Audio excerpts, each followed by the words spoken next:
1947 সাল থেকে 2011 সাল স্বাধীনতার পর থেকে প্রায় 64 বছর পাথর প্রতিমায় যা কাজ হয়েছে অন্তত পক্ষে তার 10 গুণ কাজ 2011 থেকে 2026 আমাদের সরকার করেছে।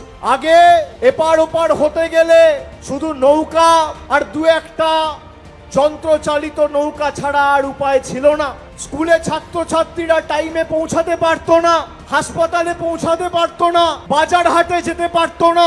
আজকে ভেসেল পরিষেবা থেকে শুরু করে নদী বাঁধ বাঁধানো থেকে শুরু করে গ্রামীণ হাসপাতালে একাধিক ডাক্তার বাড়ানো, প্রসূতি ডাক্তারের জন্য স্পেশালিস্ট দেওয়া, শিশুদের জন্য একটা আলাদা স্পেশালিস্ট দেওয়া, এমার্জেন্সির ক্ষেত্রে একটা আলাদা ডাক্তার নিয়োগ করা।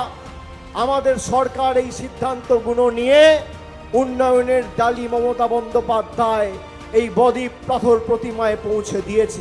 অনেক কাজ হয়েছে, কিছু কাজ বাকি আছে। গ্রামীণ হাসপাতাল নিয়ে কিছু অভিযোগ আমার কাছে রয়েছে, সেগুলো অগ্রাধিকার দিয়ে আমাদের সরকার 4 তারিখে আবার চতুর্থবার মমতা বন্দ্যোপাধ্যায় সরকার প্রতিষ্ঠা হওয়ার পর আমরা এই বিষয়গুলো অগ্রাধিকার দিয়ে দেখব।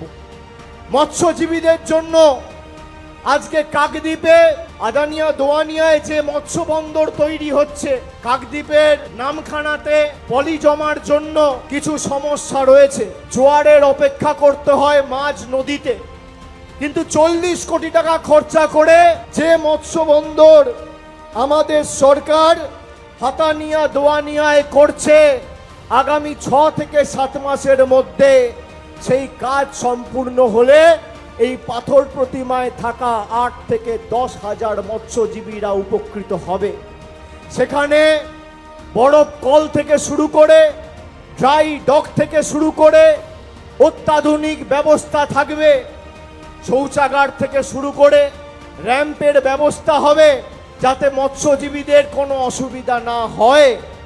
আমি শুনেছি এখানে বাস সার্ভিসের আপনাদের দাবি রয়েছে, একদিকে এখান থেকে কাকদ্বীপ আর ওদিকে ডায়মন্ড হারবার হয়ে কলকাতার কিছু বাস রুট হয়েছে, বাস চলাচল হয়, কিন্তু আরও অ্যাডিশনাল বাসের আপনাদের দাবি রয়েছে।